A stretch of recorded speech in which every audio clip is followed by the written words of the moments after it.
What's up, guys? Welcome to today's show. So today we're going to focus on transfers, two specific names in particular, Kai Havertz and Mason Mount. So Mason Mount is on the way to Manchester United, or so it seems. Manchester United came in with a bid yesterday for around 40 million that Chelsea immediately rejected. A lot of Chelsea fans are not very happy that Mason is going to leave Stamford Bridge. He's been at Chelsea since he was 8 years old. He's come through the academy into the first team from the youth teams, and he's had a very good Chelsea career. He's been their player of the year twice. And the fact that they're selling Mason Mount, it's a strange one. I mean, he didn't have the best season last season, but no one did. They were all crap.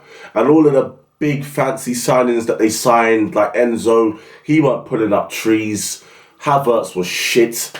The Mudryk, the one that they signed, he was shit. Koulibaly, pretty average. Fofana, shit. So it's interesting to see that they're trying to get rid of Mason Mount to a direct rival. So Mason Mount to Manchester United will strengthen Manchester United. Mason Mount is a hard worker. He's a willing runner. He can get in there and chip in with goals also. And I do believe that a manager like Erik ten Hag will take Mason Mount's game to the next level. In terms of how this is going to get resolved, apparently Chelsea wants £70 million. Manchester United's first offer was £40 million yesterday. So I think a good middle ground would be probably £50 million with add-ons rising to 60 million.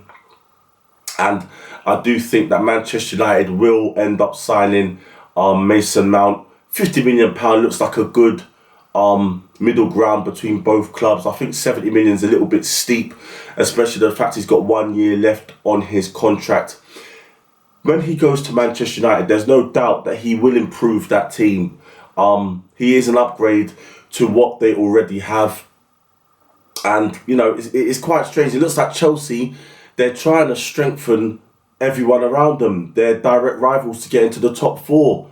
I don't know, it looks a little bit strange. It looks a little bit strange to me. Mason Mount is a good player. I do think he's slightly overrated by the English pundits and media, but I do rate him as a good player, decent player, a good pro. Erik ten Hag will take his game to the next level. So in terms of when this will be resolved, I do think it will be resolved sooner rather than later with a sort of middle ground in terms of the price for Mason Mount. Secondly, Kai Havertz. Surprisingly, it's come out of nowhere that Kai Havertz is on the radar for Arsenal as a attacking option. Now this came out of nowhere. No one was expecting this. Kai Havertz is a player I do rate. You know, his first couple of seasons at Chelsea, they were decent. You know, managers always tend to pick him. He came up with the winning goal against Manchester City a couple of years ago in the Champions League final. So he's already written his name into Chelsea legend already. I think that his versatility is something that goes against him because he can play all across the front line. He can play up front. He can play as a 10. And he's always moved around and not really allowed to be played in his favoured position, which I think is coming off the right-hand side as a sort of inside forward on the right. And as a 10, because he does have the ability to take the ball on a half turn and find those intricate passes, let shots off. So I think those two are his favourite positions. Definitely not an out-and-out number 9 that Chelsea tend to play him a lot of the time. So Chelsea are asking for £70 million for Kai Havertz also. A little bit steep for me. I think at the moment Chelsea and Arsenal are trying to negotiate a price for Kai Havertz. I would prefer if Arsenal spent that money on an out-and-out number 9. I don't think Gabriel Jesus is a striker that's going to get 20 to 25 goals a season. and Havertz won't do it either. Definitely, as an option throughout the attacking line, Havertz could come in handy, most definitely. I mean, I don't know if it's Arteta's vision to sort of have attacking players and the goals are spread out between them. Like, Saka gets 15, Martinelli gets 15, Trossard gets 12, Gabriel Jesus gets 17. Like, I don't know if that's his vision, and if Havertz comes in, he gets 10 or 12. I don't know if that's what he wants, but I'm in favour of the good old-fashioned number 9 who's going to score you 20 to 25 goals a season. Victor Osimhen would be that guy. He would be expensive, but there are cheaper options throughout Europe that Arsenal can explore. But you know what? Between Edu and Arteta, their recruitment has been good together. There's been a couple of duds, but generally they have chosen players that have taken Arsenal to the next level. So I will trust in them and the process. And I do welcome Havertz as a player that will strengthen that attacking line in general. So it's going to be very interesting to see if Chelsea and Arsenal can, reach an agreement for Kai Havertz. Declan Rice, guys, don't worry. I think that's definitely going to happen. I think that's all but done. Personal terms agreed. Once the bid is made, West Ham will accept. Medical will be done. And Declan Rice will be an Arsenal player, the first acquisition of this transfer window. With the Cronkies having so much success with their NFL team and their NBA team as of recent, I do think that they're going to try and push financially to try and get Arsenal to the next level and try and bring, they've won the FA Cup during their ownership, but in terms of the big trophies, the European trophies, the Premier League, I think they're going to try and get Arsenal to that level. So I do think that Arsenal are going to probably spend a record amount of money this transfer window, to be honest. I do think that Arsenal will break the bank and they're going to set records in terms of how much they've spent in the past in transfer windows, most definitely. So Mason Mount to Manchester United will be done, I'm sure, and Havertz to Arsenal. I'm not sure how far along that is, but that should be done as well. And also, one I forgot to mention as well earlier,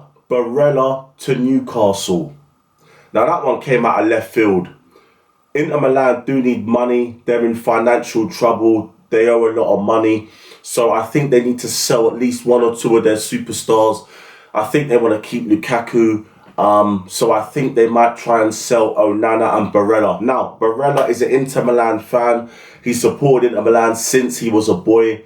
And he's not pushing for a move away. So I do think that I was listening to a football correspondent up in the northeast, and he was saying that, the Newcastle, the rumours around and the whispers around Newcastle is that there is real intention to bring Barella from Inter Milan to Newcastle in a price at about £50 million.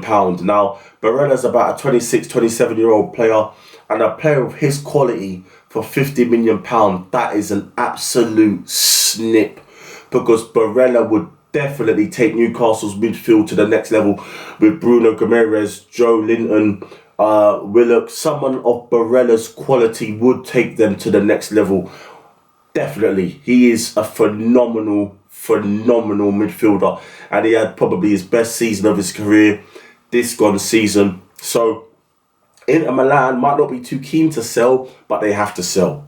They have to sell one or two of their superstars. Barella might not be too keen to leave, so he might have to be convinced of this. Obviously, money is a massive contributing factor, and he will be paid well at Newcastle. Probably, if not their biggest earner, one of their biggest earners, eclipsing what he gets in Inter Milan, I'm sure. So that's another one to look out for. I'll be keeping my ears and my eyes on that one, because that'll be a massive, that'll be one of the biggest moves to me of the transfer window, and that would be a proper statement signing for Newcastle if they manage to get a player of Barella's calibre. You know what, at the end of the day, they're in the Champions League. It's an exciting new project. They have a good manager. Newcastle's a good city, really passionate football fans. I've been up to Newcastle a couple of times, and they are really passionate about football, and he would be a hero. He's already a hero in Inter Milan. He's won many trophies. He's won a Serie A title. He's won, both the Italian Cups with Inter Milan. He came to a Champions League final, missing out narrowly. He's already a hero and a legend at Inter Milan. So why not something different for the young lad? And he would be a hero up at Tyneside.